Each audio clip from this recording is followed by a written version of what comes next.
ყველაფერი. მაგრამ რო ჩამოვიდნენ ვიფიქრე, მეც ხო რაღაცა უნდა ვაჩუქო და სად უნდა ვაჩუქო? რესტორანში, სახლში, კაფეში, ქუჩაში? არა. მინდა მთელმა საქართველოს მიცოდეს და ახალგაზრდებმა იცოდეს. დედაზე უკეთესი ადამიანი მეორეჯერ არ დაიბადება.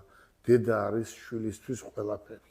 კი ბატონო. ამიტომ მე გავაკეთე ზუსტად ის, რაც უნდა გაეკეთებია ქართველ ტრადიციულ ადამიანს. ვის გაუხარდებოდა?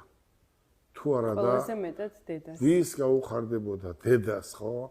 მისი დაქორწინება, დაოჯახება, დავაშკაცება. დედას ხო არ უნახია, არც ბებიას ხო არ უნახია მათ.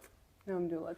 და აი ამ დასაჩუქრებამ გამოიწვია ძალიან დიდი აჟიოტაჟი. თელმა მსოფლიომ გაიგო და ეს ისეთი რამე გაკეთდა, რომ მსოფლიო ისტორიაში ეს არ მომხდარა მსგავსი რამე. პრეცედენტული შემთხვევა იყო და ყველანაირი რეკორდი მოხსნა აღნიშნულმა ვიდეომ ქართულ სოციალურ ქსელში, იქნებოდა ეს Facebook-ი, YouTube-ი, TikTok-ი, აბსოლუტურად თამამად შემიძლია ვთქვა, რომ ნებისმიერი რეკორდი მოხსნა და დაამხო ძირს აი დადებისთანავე. მეც ვიფიქრე, რომ იმდენად კარგი რძალი შემოვიდა ჩემს ოჯახში, მოდი ეს სად უნდა გამეკეთებია, ხო? ქორწილი ჯერ არ გამეკეთებია. სად გამეკეთებია და ვის გაუხარდებოდა და მეც ვიფიქრე, რომ მოდი არ უნდა თქვა ხატი არასდროს რომ არ არსებობს. როცა იტყვი რომ არ არსებობს, მაშინ არ წამს არაფერს, ხო? ნამდვილად. ყველაფერი არსებობს. და ვიფიქრე რომ მოდი ამას ესე გავაკეთებ. და ზუსტად ისე გავაკეთე, რომელიც არის ქართული, კაცური, ტრადიციული. მე რა რომ იმას არ გაუკეთებია.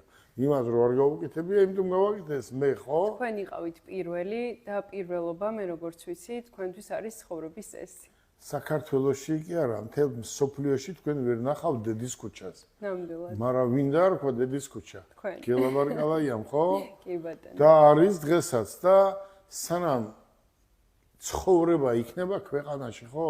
ეს ქუჩა ხო ყოველთვის იქნება. დიახ. არ არსებობს ადამიანი ვინმე მოვიდეს და ეს ტრაფარეტი ჩამოხსნას, ხო? ესეთი რამე არ არსებობს.